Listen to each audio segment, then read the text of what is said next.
Ready Check Radio.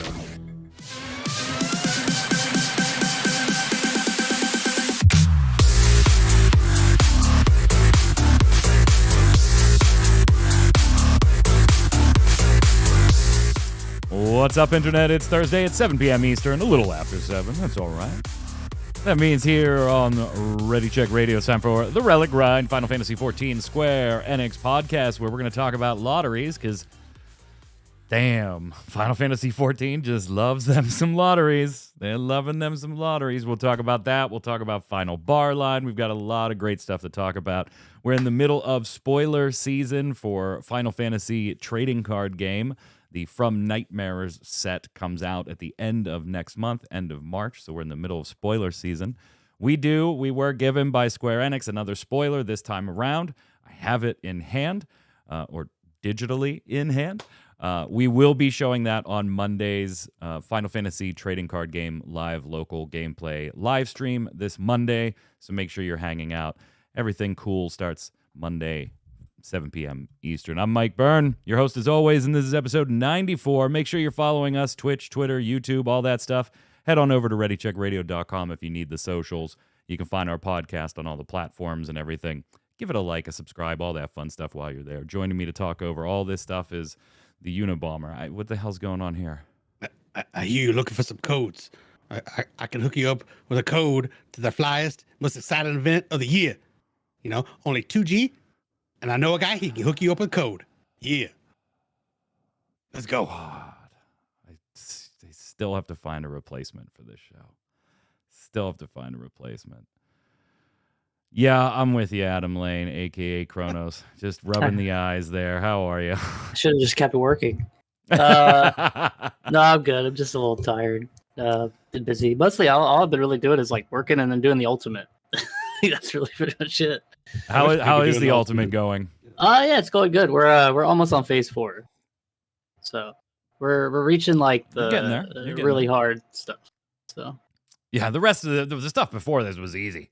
I mean, so most people consider like once you get to phase 5, that's like the half prog point. So you're gonna spend just as many hours as you spent from 1 to 4 on just 5. On just 5. Yeah. So. Tark, how's it going for you? Like, and I know your group was like all kinds of back and forth, and then you started, and what's going on there? So we started. We've seen phase 2. We tried different strats for our group. There seems to be some. What's the word? Focus is lacking a little bit, and for an ultimate, that's a problem, especially with phase 1. But then we've had a member. Hold on. Are you about to be murdered? You're like curtains in the background are moving. Like, is somebody standing behind them? No, there's just a heater. Okay, I just wanted to make sure like we weren't just like watch you get murked or something here. I mean, that make great TV, right? They're like, oh my god. No, my channel would be banned immediately. Cut away, then call 911. Right. So there's been some lack of focus, but we recently had a member lose a member of their family, so we've been off for the last week and a half. So that sucks. Is what obviously it is. Thoughts, good vibes and thoughts for them. Yeah, that's tough. Absolutely, that's tough. All right, so let's go to some general Final Fantasy XIV news this week. We were off last week, so I kind of grabbed. One thing that, we might have talked about. I think we knew the day. What this went up last Thursday, didn't it? Like we could have talked about. No, I guess technically it was Friday. It was Friday. So it wouldn't have made last week's show anyway. Yeah, it was the morning after. FanFest in North America, dates and times and all that good stuff. You got a whole post on the ticket purchasing process and dates and times for that. Okay. Obviously, the event is going to be held in Vegas in July, but like previous years, they are at Square doing a bit of a if you sub, you have first crack type deal, which I've always liked that they do. The way they've done it, or the way they're doing it this time, we may or may not like. We'll talk about that in a second. But obviously looking out for the people that sub and are actively subbed, I think is perfect. Like, you should do that. And then if you have any left over, put them on general sale.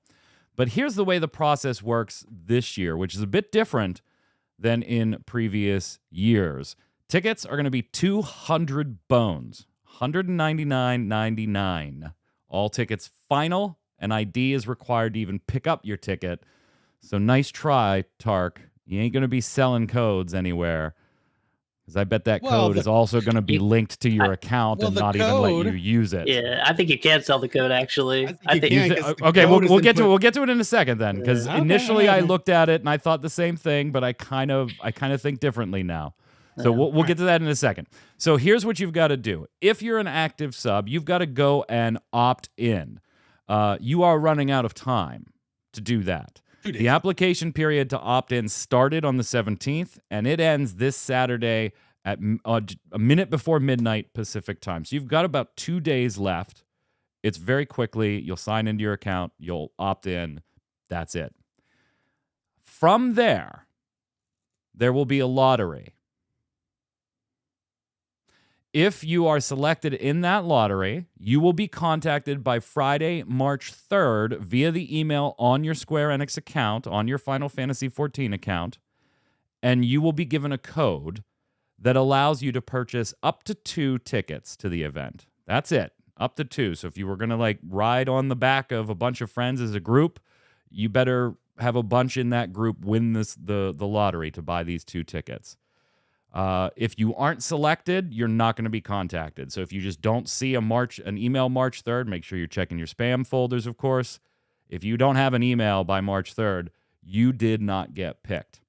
They'll give you that code, and then you have from March 6th to March 13th to actually go buy your tickets. So you don't have to worry about internet outages or not being available to hit refresh on screens and things like that in years past. This is the process.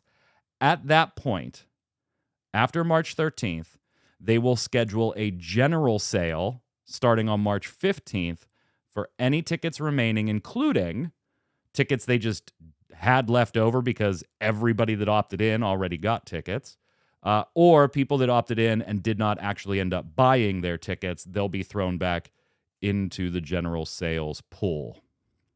That's the process. What do you think, Kronos? When you read it, what were your initial thoughts? I guess it was exciting until I got to the lottery part. I don't know if I hate it though. Probably somewhere in between. I think you're gonna be able to sell the codes just because your ID is not tied to your Square account. You just need a Square account, and then I think they send you a code that you put into a URL, and then you buy from there. So I think as long as whatever credit card you use with your ID, probably how they're gonna you're gonna pick up your badge, I would assume. I don't know, man. So I initially thought the same thing. I was like, there's gonna be potential for scalping the codes. And I get my code, because I did opt in, but let's say I have no intention of going, or the flights don't work out, or the money situation, it's not cheap, right? I mean, it's $400 for you and a friend to get in, plus airfare, hotel, all that fun stuff, right?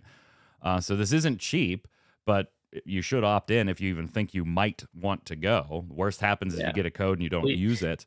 So I initially thought the same thing. If they email me a code and I'm not going to end up going, Tark, you didn't get a code. Do you want to use my code? But I actually think that they're going to work it so that the URL that you go buy the tickets from requires a sign-in with your Final Fantasy XIV account and then redemption of your code. But what stops me from putting someone else's identity on my account? If say I'm giving mine to Tark. Well, I think on the backside they're gonna do a match. If the code they sent you doesn't match the email address you're buying the tickets under, or the account you're buying the tickets under, no sale. I could be totally wrong. I looked too much credit. I looked at it and I was like, what's to stop you from selling the codes? They have to be linking this on the backside. I'm worried you're going to just be able to sell the code you get in the email, which is literally free money. It's not exactly free. You got to win, I guess. But you didn't pay anything for it. It just comes in your email and you're like, well, I guess I'll sell this. I don't know. We got a lot of people that want to go. I know we had people that are in our FC that haven't even played. We're trying to get them to resub so we could submit their stuff so we have a better chance of winning, because I think we need like 10 tickets or something. We'll see how that works out. But Tark, what was your initial reaction for someone who's lost housing lotteries? My initial reaction is like, sweet, okay, so people have to be subbed, and then I was thinking, well, that's gonna suck. Like, I've been subbed for 9.5 years. That would suck if I don't get one, but someone that subbed, just up to 3 months ago, got a code. So I wish there was a little bit more transparency in this lottery. Like, is it just straight, you're just thrown into the pool, or like every year you're subbed, do you get an extra entry? That would be kind of, something. I don't think they're going to do that. Along those lines, a little differently, but along those lines, I thought it was really weird that they didn't specify a date you had to have been subbed. Yeah. Like in years, that's why in years past, they did say you had to be like in the preferred pool of sales, right? The way they've done it in the past here in NA. And again, I don't know how they've done it in Japan or Europe. I don't pay attention to how the tickets sell there. I don't care. I'm not going to them. But in years past, they have been like that. The very first Fan Fest, I remember I did not get to go because I had unsubbed for 2 months because of financial stuff like 10 years ago. And I was like, nah, I'm just going to let this sub lapse. I'll pick it up later. We were in the process of like starting to buy a house and all that type of fun stuff. So you're watching every penny during transactions like that. So I unsubbed for like 2 months. Then the post went up and the date, I missed it by like 7 days. If my account would have been active another 7 days, I would have fallen at the back end of the window. But I couldn't take advantage of like preferred status to buy the ticket. There is no date in this post. It's just like, I'm with you, Kronos, and your friends. It's when you read it, you were like, dude, go sub up now. Yeah, go sub up now. We're getting people that like aren't even. And we don't know if that actually helps or not. I would assume so, since they didn't put a date in here, but who knows? Yeah, I mean, yeah, like we basically try to get everybody we can to like opt in, just so we can like try to get as many as we can. I mean, who knows if we're even gonna get enough? It's hard to say. I mean, if I had more friends, I'd buy them accounts just so we could have more chances. The one thing is like it like before, if you once you got in, I don't, correct me if I'm wrong, I don't think there was a limit on how many tickets you could buy, or maybe the limit was much like higher. I don't know. 4. It was 4. Yeah. So now it's just 2. So maybe that helps a bit too. Because I mean, if you just got in before, I'm sure a lot of people were just paying for 4 tickets or like, and then sell. Because you could scalp before, and I think it's a little bit harder to scalp these. Well, we'll see. We'll see if the code is like tradable. You can scalp the code. That's probably not good. But you at least have to have. I feel like there's like a little bit more steps that you have to take to try to scalp it, I guess, which should prevent some people. But I'm sure it's still going to be a shit show. So, I mean, I'm just hoping that I get a ticket and like that my friends get tickets. But we'll see. I hope you guys get tickets too. I do. I hope. Be my first. Yeah, go ahead, Tark, about the lottery thoughts. So beyond that, then the whole code thing popped in my head, and I just don't see them attaching the login information to a third-party website, which is ShowClicks. And if they do, that concerns me for security purposes, like that going to. So I just hope I get one. And again, if I had more friends, I'd buy their accounts. Yeah, the third-party site does make the linking a little more challenging. I think you could still do it. You would have the login on the Square Enix site, and then it just populate names and stuff like that into the third party. But maybe you're right on that front. I'm looking at their site right now. It's ShowClick site, and you just put the code in and hit submit. So that's it. Yeah, that's it. Yeah, I don't think I think you're going to be able to sell the code. I really do. Yeah. All right. So 2Gs, baby, 2Gs. So then, really, I mean, all the code and back and forth stuff, then really, I guess the only plus side, because in the past they've been able to take care of subscribers first in a different way, but this process means you don't have to sit there all on the same time when the site goes live clicking refresh. So it has that benefit, and it also has the benefit of bots aren't scraping up all the initial tickets.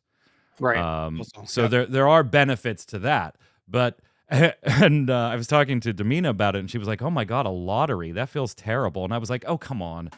When you're sitting there refreshing your screen for a site to go up, you're It's in awful. a lottery of 20 to 50,000 people. You're just separated by a millisecond somewhere. You could be 80th in line, you could be 8,000th in line.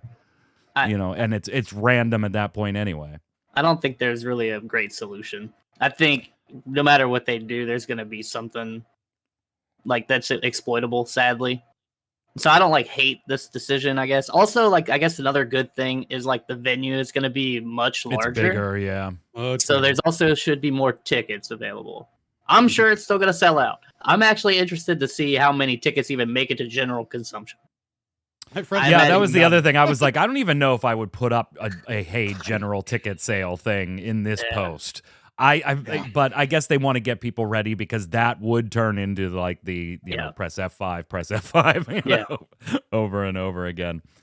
So yeah, I don't hate it. The idea of a lottery kind of maybe feels bad or leaves a little bit of a bad taste in your mouth, Tark, like you're saying, without any requirements. And I could see why they wouldn't want to give preferential treatment to, hey, Mike's been subbed for 9 years, Tark's been subbed for 3 months. Maybe we should show a little. They don't want to micromanage it to that point. They just don't. It's much easier to just say it's blind luck. You all have the same equal opportunity to get it, whether you feel that's fair or not. It's random. Nobody here is to blame for it. Well, they also want to put out a new announcement that because of ticket sales, their user base is now 28 million users. Woohoo! Yeah.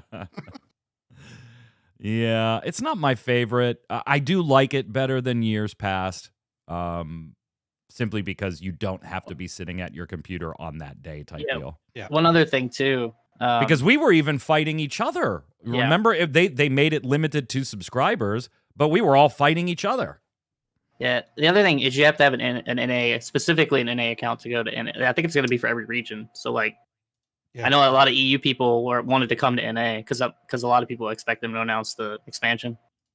And you basically have to either make a North American account, pay for a sub to have a chance, or hope one of your friends in NA wins and buys you a ticket. So, because you also need an actual North American account to even enter for the North American Fan Fest. Does that count for general sales too? That I don't know.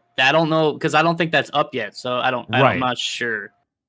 But I don't think a lot of people want to wait to find out if they can get a general of course ticket. not. But, of course but not. I know, if you have a Japanese or an Oceania account or something like that, or EU, you couldn't sign up for this. The only reason I ask is because where they specify in the post that you have to have an active sub and it has to be North American is when they're explaining the ticket purchase opt-in. Yeah, I mean, it might not be. It might general purchase. Yeah, general purchase might just be the ShowClick site. Yeah, just hit it. Good luck. Yeah, I wouldn't think that general sales would require that you have, because then why didn't you just opt in for a ticket if you have an account? So I would think that no, you wouldn't need one for general sales. We'll see how everybody here opted in, right? So we'll have to compare notes. We will know.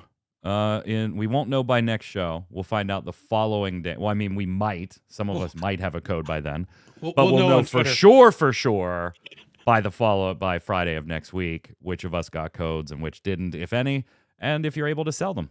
Give them to a friend. Give them to a friend. Give them to a friend.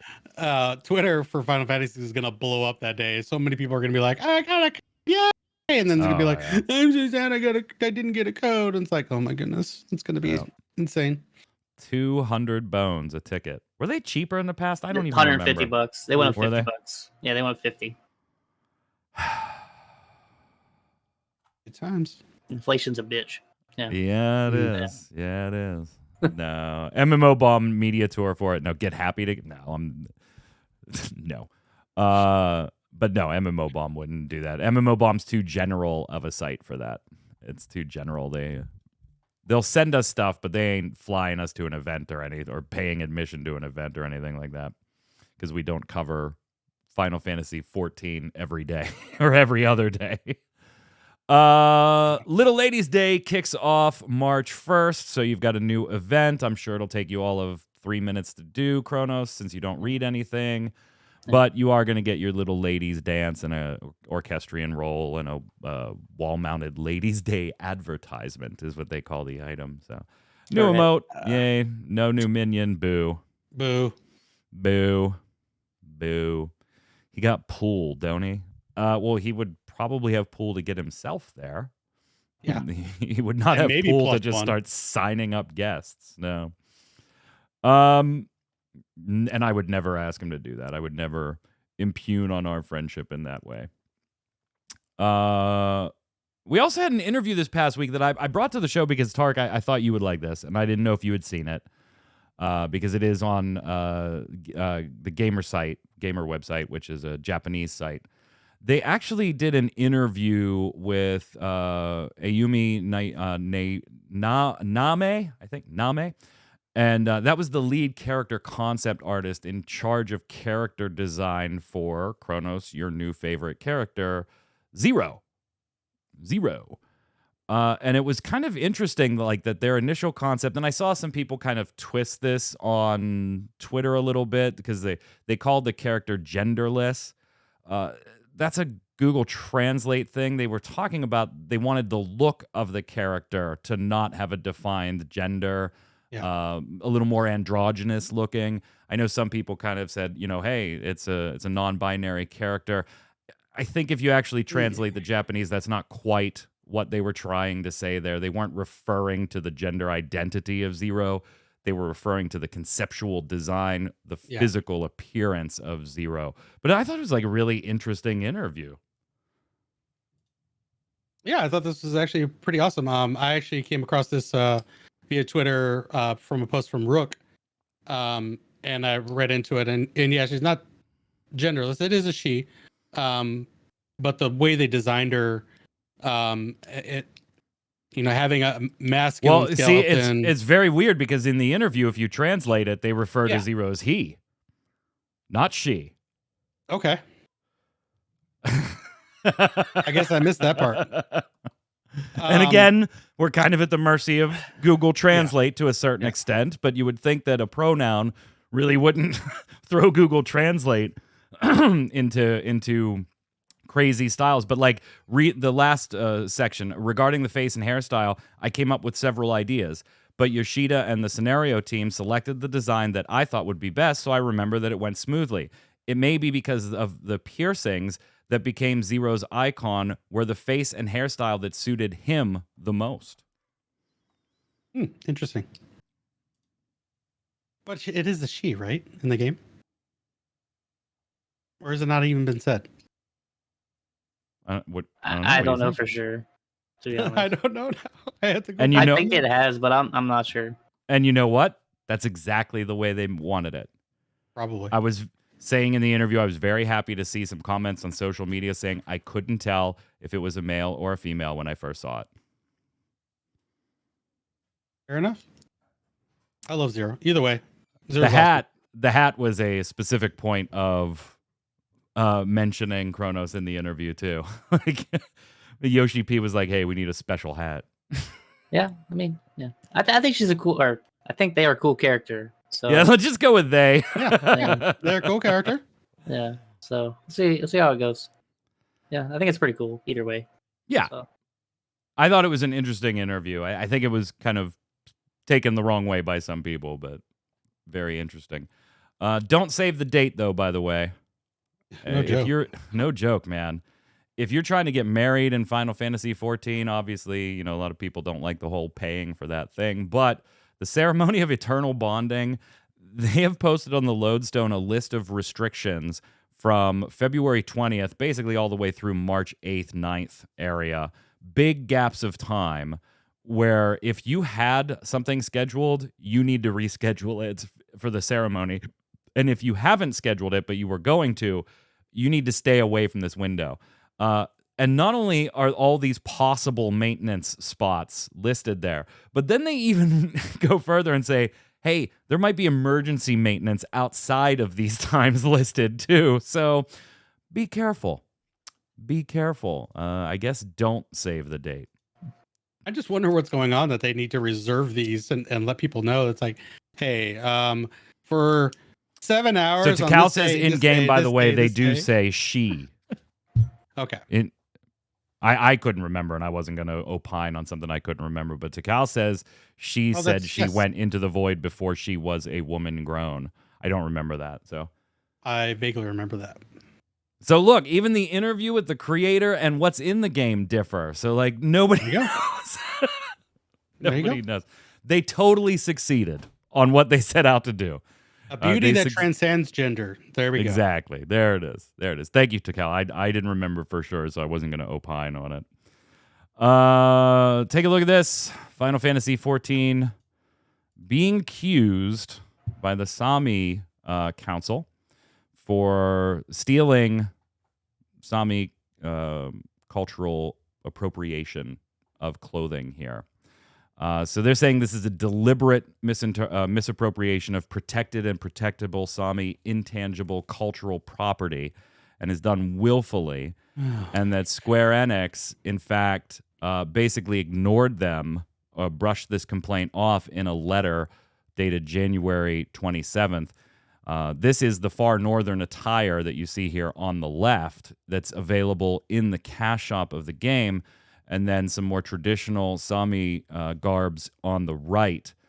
So they're saying, hey, this is cultural appropriation, and the concern was dismissed by Square Enix in a letter. They want them to obviously stop selling it, stop profiting on what they believe to be appropriation of their attire, and sit down and talk to them because they historically have worked with other individuals and organizations to come to terms on using their attire in certain media.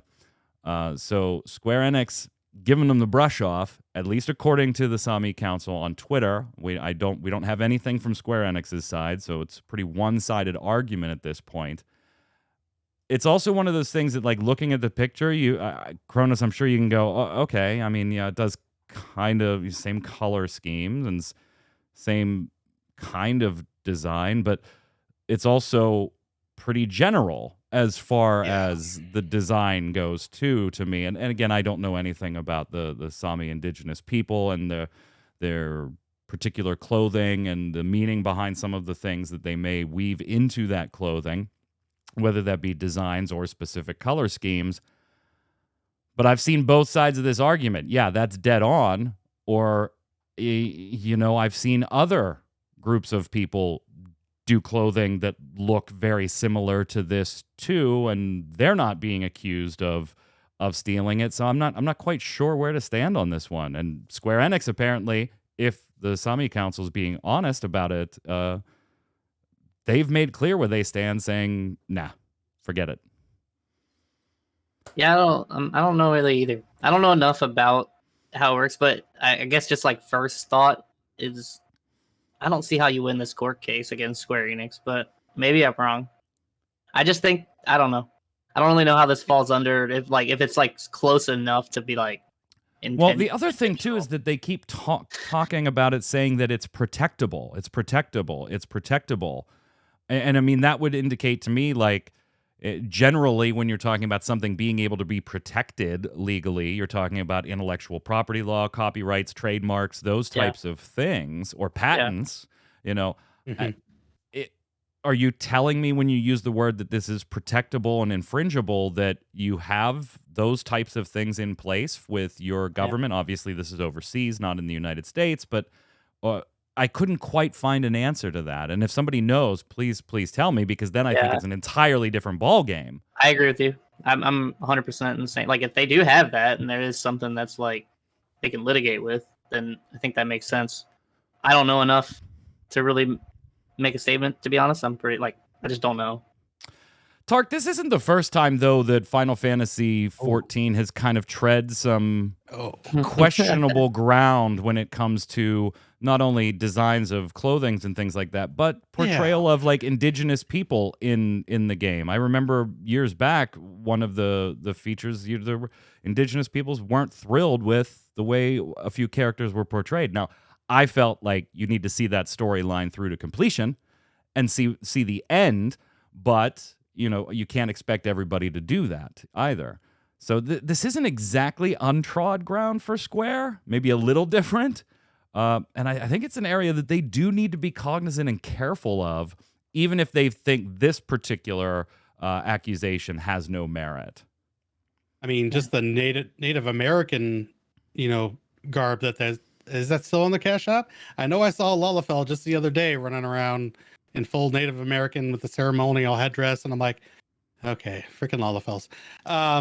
But there's that gray line where there's, ripping them off if they have like patents and legal protections to inspired by. And I think this falls into that inspired by. Like, you can't, I mean, robes, the color scheme. I mean, how do you patent red and blue? It's like, and looking more into the Sami, like, they don't seem to want to celebrate their culture. They just want to protect it and hide, which is a little weird to me. Well, and that's fine. That's their right to do so, right? It's their culture. Right, if they don't want to, but we're talking about a group that has worked with Disney, right? Yeah, they did sit down with Disney and I think as an example of them defending the intellectual property to use it in Frozen 2. Sure. And it might have been something that was directly, they wanted to take direct, influences and not, be influenced by. They wanted it something directly, so it's something can be seen in the real world, right? Maybe from that case. But I think this is, and they're not, as far as I know, there's not even a court case. This is just, they're just trying to shame. Yeah, it's just a request. In the public opinion, public realm. So. They didn't like the letter that they got back. They feel that they're not being taken seriously, and so they public opinioned it. And I can't fault them for doing so if they honestly feel like that's what's going on here. But you look at Final Fantasy XIV Chronos, and there's different cultures from all over the world, all over the place, right? Like, you look at cities in the game, and you're like, yeah, that's modeled on Japan. Yeah, that's China. That's Mongolia. That's India. That's Russia. That's medieval Europe. Like, yeah. You could also argue that they're not portraying a specific people. They're just the cultural influence of those areas. But you also have the difference of when you look at Thavner, for instance, very Indian inspired, right? Yeah. No doubt. Absolutely. I mean, even accents of characters is very India inspired. Those aren't items being sold in the cash shop. You could make the argument that there's a sub to play, and so it may fit the same bill there. But I wonder if it would be different if this was a piece of equipment or gear that was obtainable in-game, or if the Sami objection to it is, you're selling our culture in your cash shop. I don't quite know where their point of emphasis in the argument is. Yeah, it's hard to say. There's also like other things on the cash shop too, I think, that fall into this category. Like I think Tark mentioned one, like the New World attire or whatever. And then there's also like that Swedish attire. I can't remember like the name of it, where it's like very obviously inspired by another culture. I think there's even more than that too. So like Square has already been doing this, and I don't see how you're gonna win this argument. And then other video games, not just Final Fantasy XIV, kind of do similar inspirational stuff, like just with their characters. I think it's hard. I think this is more in the gray area. I get why they're upset, and I feel they feel kind of bad for him. And I guess because Disney had sat down with them before, they just expect that from Square. Square's not Disney set a precedent, so they're expecting everyone to follow suit now. Well, Disney isn't the only organization they worked with either, but it's a damn big one when we're talking huge. about, I mean, huge. When we're talking about this exact type of discussion, you kind of got to look at it and go, wow, if Disney sat down with them, then Square Enix probably should have too.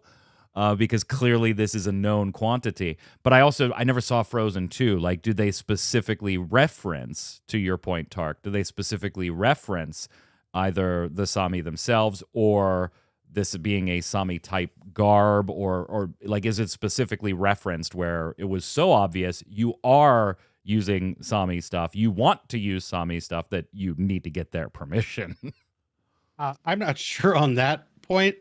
I'd say that it's got a whole theme as far as garb and how things are maybe done in that world. And again, it is a fantasy world, magic's involved, so but that seemed to be more they wanted direct reference, maybe to help with European, ticket sales or whatnot, whatever their thinking was, and not necessarily something that was maybe inspired by. So Okay, so just looking up very briefly, yeah, I can understand why Disney might have had a discussion and Square might have thought we don't need to have a discussion. We're just designing some clothes for a cash shop. Apparently, Disney signed a contract with Sami representatives to commit to portraying their culture respectfully. That included supporting the dubbing of the movie in North Sami, the most spoken language of the Sami languages, and releasing it at the same time as the Norwegian version. The second film takes inspiration from the entire culture of the Sami, an indigenous minority living across Norway, Sweden, Finland, and northern Russia who have faced discrimination against their language and culture. So Disney was specifically after the culture and the representation of them. Not just, hey, I really like that top. Let's make a, Elsa wear it type deal. Fair enough. I don't know. Takal, I'm the same way. It's like if selling it is the issue, then maybe I kind of see your point. You don't have Indian organizations rising up saying, what the hell's up with Thavner? We're suing. I don't know. It's interesting to watch, though, and see what Square does, if anything, because if the Sami are being truthful in their posts, it looks like Square Enix already gave them the brush off, so I wonder where it does go from here. Let's talk about some other Square Enix news. Finally, we get to it. Theatrhythm Final Bar Line and the Octopath Traveler 2. Obviously, the demo, we talked a little bit about that last show. Octopath Traveler 2 comes out tomorrow. Final Bar Line already out. Have you played Final Bar Line, Kronos? Yeah. Little bit? Pretty decent amount, yeah. Little bit? Little bit? Yeah, I've been playing exclusively on the ultimate difficulty, so it's been pretty fun. Yeah, there's been a couple songs I've bumped down to expert. Some of the new note patterns are pretty tricky. Yeah, they really are. The double notes where you have to slide kind of get you. I think at least they get me sometimes. So yeah. Have you played it all yet, Tark? No, it's not a genre. The rhythm genre just never really appealed to me. Yes, it has a Final Fantasy skin. So you're like a total white boy through and through, huh? No rhythm, can't jump. Yeah, I mean, I can jump like maybe 1 foot off the ground. I maybe if this comes on sale, I'll pick it up. I don't know. It's so good. It is so good. Yeah, I'll put it on my radar. Dude, there are just in the quest mode, there are like 32 Final Fantasy XIV songs. Yeah, it's a lot. Like, there are a lot of quest songs in there for Final. Like, everybody else is like 5 to 16, 18. No, there's like 32 in the Final Fantasy XIV category. It is awesome. Who is your primary party, and where do you have them ranked right now, like star-wise or anything there, Kronos? Oh, you're probably further than me. I think because I didn't play the demo, so I think mine are only like level. I think the highest one I have is like the demo didn't give much of an advance. You were only able to get people to level 30, and you were limited to like 12 characters in 4 games. And you can get to level 30 in like 4 songs. Yeah. I think I'm only like level 70 or something. And I mostly just play with the Final Fantasy VII characters, but I switch people in and out sometimes, trying to level up a little bit everybody. All right, so yeah, I am a little bit ahead of you. When you get to 99, level 99, then you start like the previous ones, right? You start star ranking them. Yeah. And it is wild, man. Like, you'll look at level 96 to 97 for your character, and it's like a couple thousand XP. You do 1, maybe 2 songs at most, and they'll level up. As soon as you hit 99, it's like 120,000 experience to get that first star. Yeah. And you can go all the way up to star 9, increasing their stats along the way. My primary party, obviously, right, I'm leveling up a bunch of people. Just like you, I'll get people to 99. I'll sub 2 people in that are really low level and let the other 2 99s carry them through the songs just to level them up. But you do have to create like specialized parties for some things, right? Because this song physical damage only is 50%, or this song, mission-wise, the magic damage is only 50%, so you just dump everybody magic out of your party, put in all physical people. So you do have to create specialized parties. But my general party right now is Cloud and Sephiroth, who are star 3, and then Shantoto and Y'shtola, who are both star 2. So it's like just a double physical, double magic, and they're multiple star ratings right now. The game is so much fun. Can you stream it? You actually can. They do have, I forget where I saw the post. There is a post of, these are the songs we would highly recommend you stay away from if you're going to stream it. It's actually in the game. Like there's a menu option in the game. There's like it's all laid out about like what you can stream. So you can, but it does limit. I totally forgot it was in the game. I saw the post somewhere. I didn't realize it was in game. I saw it by accident. I was like exploring like after I unlocked like the museum and stuff, and like I was like, oh, what's this? And I went over there, and it was like just popped up. So it is by far one of the best releases Square has had in a while. Obviously, it's going to be a little more niche, Tark, as you pointed out. It's just not for you, even as a Final Fantasy fan. If you don't enjoy rhythm games, there is zero reason to buy it. It's more than just the rhythm game, then.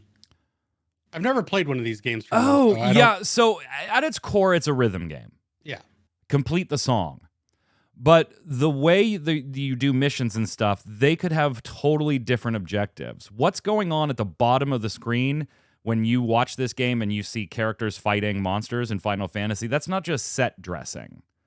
They actually have stats that are leveled up, and you're trying to fight those things by hitting the notes correctly. So you could just play and make it through the song and earn experience and level your characters up. But there are also other objectives that might be like, hey, get to the boss in this song and kill the boss. But maybe you aren't leveled up enough that by the time the song's over, you've made it to the boss because you couldn't fight your way through the monsters that are ahead of it. So there are other aspects that aren't just, hey, clear the song, move on to the next song. Yeah, the entire quest portion is all kinds of stuff like beat the boss in 20 seconds, kill 3 Tonberries in this song. And as you're moving through the song, you clear the monsters, clear the next ones, maybe get to a boss, beat it in 20 seconds. Beat the boss using lightning damage, because you can spec 3 different abilities on leveled up characters, and you can carry a summon. So yeah, it's not just a rhythm game. But if you don't enjoy or aren't good at rhythm games, at least on minor difficulty, you can't can't enjoy other stuff in the game without being able to enjoy the rhythm based stuff. I think the other stuff is secondary to the rhythm. 100%. It's primary if you want to play quests. Right. I guess what I'm saying is like it is a rhythm game. I don't think you're buying this if you don't want to play a rhythm game and you just want to play that. But maybe there is a crowd that does do that. No, there can't be. My whole thing is even Tark knowing that there's all that other stuff going on. If you don't like rhythm games, you aren't going to like it. Period. Yeah. Other stuff isn't going to save it for you. No, it's not that deep. I mean, no, you can make it pretty deep, but it's not like. Just go buy an RPG if you want that. Like, yeah, the way to make it deeper is to play more songs, and if you hate that, then it's just there's no point. Yeah. For me, it's just I might get it when it's on sale. You do have Octopath Traveler 2 coming tomorrow, though. I know you're happy about that one, so I'll turn it to you. Collector's Edition comes in tomorrow, so. Did you beat the first game? No, he didn't. Have I even completed? No, he didn't even. No, I'm asking if you like went back because I know you had before. I didn't know if you went back and played the first one again. It was a toss up to do Final Fantasy 15 on Ready Check or Octopath, and I went to 15. Okay. Maybe I should have went into Octopath, but we'll see. I mean, you don't. It's not like you need to play the first. The second, it's going to be a different story. It's a different story, and yeah. But I'm excited to get my box tomorrow. All right. Famous wording, 2023, Tarkoth. I saw a great satire article, and I just threw it in here just to... It was hilarious. There's nothing to really talk about, but if you ever go to harddrive.net, they put up an article yesterday, or 2 days ago, the headline was, turns out Square Enix never got any rights for Kingdom Hearts, and Disney just found out, and they're pissed. And they label it as breaking news. It's, oh God, who told them we're fucked? We're so fucked. Panicked Square Enix president Yosuke Matsuda, dumping gasoline all over the Square Enix office in a last-ditch effort to cover his tracks. Then they go to Disney CEO Bob Iger, explain how he finally caught on to the game developer's clever ruse. I was just at the supermarket when I saw a little boy wearing a t-shirt of this key-wielding anime character with Donald Duck. I thought it was some cheap bootleg shirt from Japan, but after Googling the text on the shirt on a whim, I saw there's a ton of games with all our property in there. It's unlicensed. It's actually a very funny article. Go read it. Hilarious. Definitely thumbs up. It is one of those sites, though, that, like, if you didn't know it's satire, you'd be like, wait a minute, this can't be real, right? This can't be real. Like, if that actually happened, like, I could see Disney being all upset and stuff. Like, there's some nugget of truth to Disney because they're so protective of their property. Don't mess with the mouse, man. You don't mess with the mouse. I'll tell you a story. 20 whatever years ago, yeah, like 20, 22, 21, 22 years ago, when I was running Best Buys, one of our stores in Florida got dinged by Disney to the point that that store wasn't gonna be profitable for 8 years. It was not gonna be profitable for 8 years. No, I never worked for Circuit City. I never worked on commission. So what happened? See, now what had happened was they had open box big screen TVs, right? When there was projection big screen TVs, not those plasmas and LCDs. Yeah. And so if you bought one and for whatever reason it came back, but it was perfectly fine, we'd, like they do today, sell them open box. But because they were so big, like they came back to the store that sold them. They were like, this is your responsibility because this is a big ass box. And so we would sell them at open box prices. And so you'd have to like set up an ad hoc display because we got like 3 open box big screens. And so you just kind of nestle them together, make them look nice, plug them in, hook up a DVD player, we had multiple different Best Buy demo discs that you would run in those things. They put The Little Mermaid on in there. Ruh-roh. And somebody from Disney, one of their executives, was shopping and saw it. And they went after the store. You don't have our permission to use that to advertise your products in the store. They went after them, and they won. And they won from the day the store opened because the store couldn't prove that they hadn't done it before. And so the court held them accountable from the day the store opened all those years ago to the day of the suit. It was going to be profitable for like 8 or 9 years. Like, it's just... Wow. Yeah. Don't mess with the mouse. Don't mess with the mouse.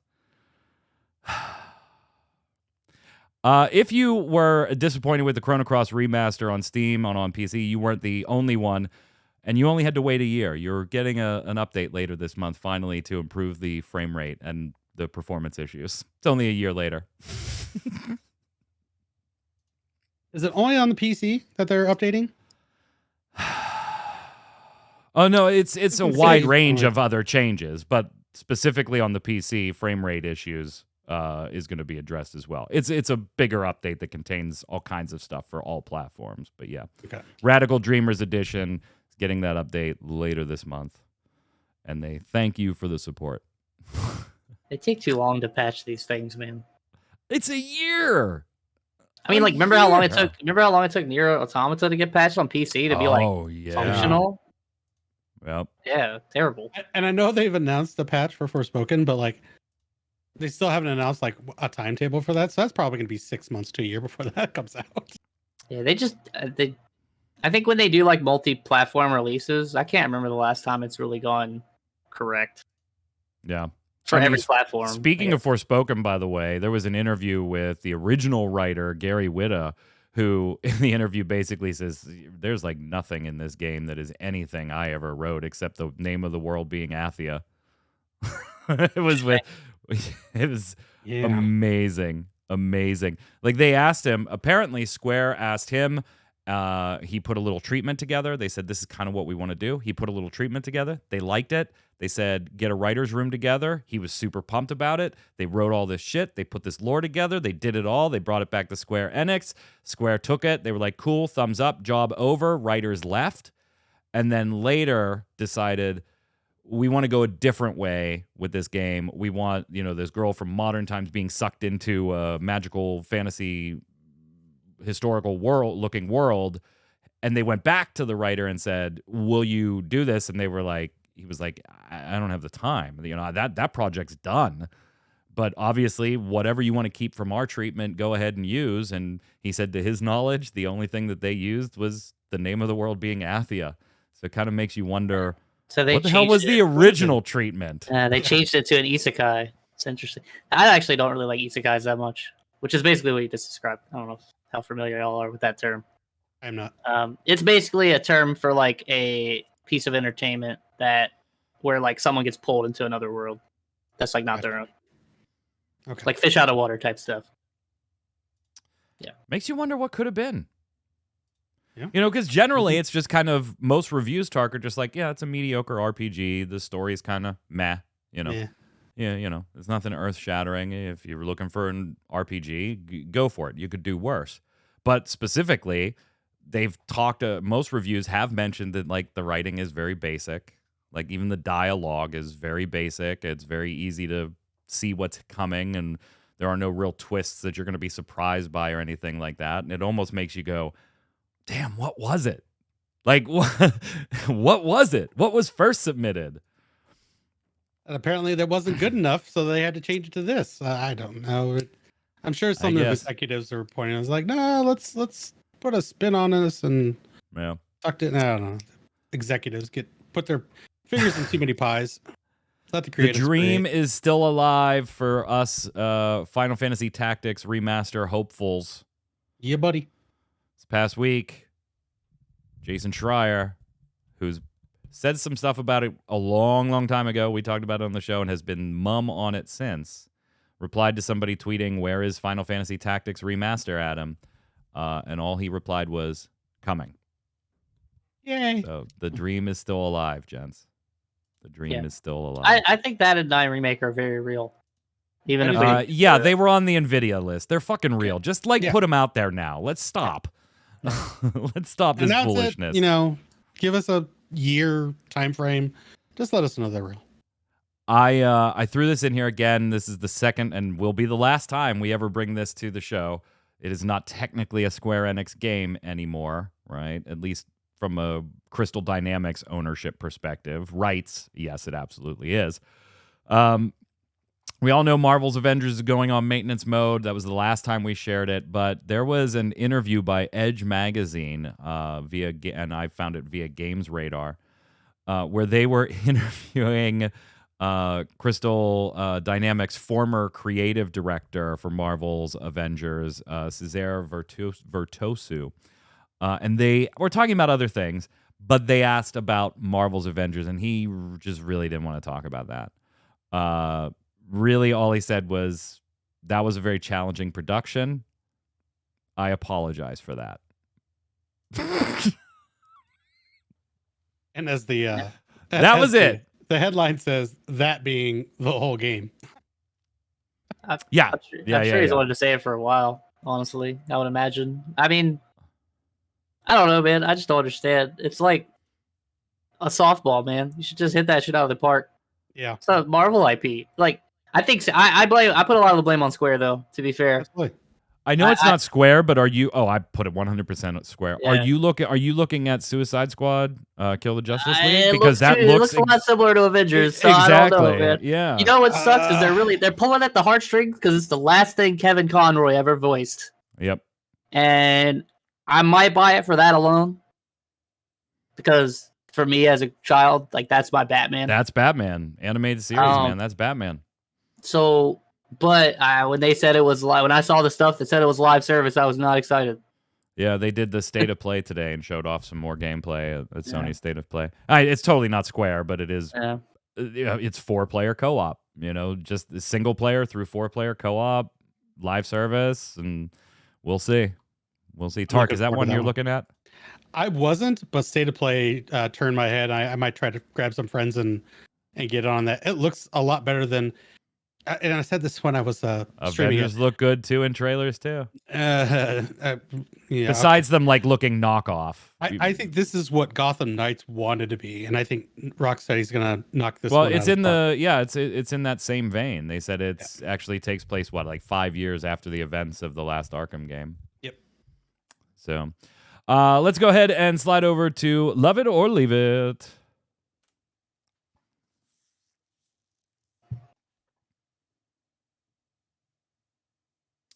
Love it or leave it is the way we end every episode of the Relic Grind here. It's where I give you something Square Enix related. Could be a press release, a game, a feature, even something tangentially related to the company. And I ask you whether you love it, want more of it, or you leave it, cast it away to never see it again. Tark, no fence sitting here. Love it or leave it. You know how it is. We've said we've got pros, we've got cons. So I'm going to ask you if I have to pick love it or leave it, the great ticket lottery for FanFest. What do you think? I think I'm going to have to go with love it, because to leave it would be to just be at the mercy of my internet and everyone else's internet and the milliseconds between. So at least this gives me a little bit of a leg up because I've been subbed. Now, do I get any sort of preferential treatment because I've been subbed for 9.5 years? I don't know. You do not. No. You can bet that if you did, they would have smeared it all over that post. Maybe. So I will have to go with love it, because the alternative is just pure blind luck. So Newest Girls decided to make their own love it or leave it and says final bar line, I love it, easy peasy. That is not the question today, Newest Girl, but thank you for participating. Go ahead, Kronos. Yeah, I think I'm going to go with love it also. I know that might sound weird. I don't particularly think it's great, but I don't think there's really a great answer, and I think it's better than the last answer, and I think it shows that at least they'll try to change and improve when they can. But I do think this is better than sitting at a URL trying to be there at a certain hour and hoping to God you get in. So. True. I'm with you on all of that. I love that, it removes bots from the equation for the most part. I love that, subscribers get preferential treatment and everything, but I'm going to have to put it in the leave it category for one reason only. 2 ticket minimum. That sucks. That is like myself, Damina, and one of our kids can't get in on one code. Yeah. And I don't think that's obviously if you're trying to get 10 friends in, I don't want them to be unlimited. You just buy as many as you want, then they might as well just let all the bots have them, right? But I think too, a husband and a wife that play, that have a child that plays or have one friend that plays with them, they want to go as a group, needing 2 of those people to get the codes. I don't like it. I think they should have had the limit at 3 or 4 like they have in previous years. So I'm going to leave it specifically for that reason. Let us know what you think in the comments below. No stream from Faye tonight. She had a gig pop up that she needed to do some training for, so she had to book it out of town this afternoon. So she'll be back next week. Until next week, though, Kronos, where can everybody find you? Yeah, it's pretty much the same as always. Twitter. Probably going to try to play some more Marvel Snap. Still got to hit Infinite this month. I saw you're having some problems this I've been season. playing like ass. Yeah, I haven't been playing very well. So still got to get there. I'll get there. Tark. Twitch, Twitter, YouTube, all at Tarkoth Gaming, playing Final Fantasy XIV 5 days a week. With actually, that's actually gonna be shifting to Destiny all the time with the expansion coming out. I'm so excited. 5 days away, bro. It looks so good. Just got my Seraph title too. So, but yeah, otherwise, Ready Check Radio Saturday nights playing Final Fantasy XV. We're in the middle of Chapter 2. I'm Mike Byrne. You can follow me personally right there at Magic Man 1, but more importantly, follow at RC Radio, and you'll know every time we go live with the Relic Grind podcast, the Gaming Gumbo podcast on Saturdays, our Final Fantasy TCG streams on Monday, including a spoiler this week from Square Enix. Until next time, stay safe. We'll see you on the servers.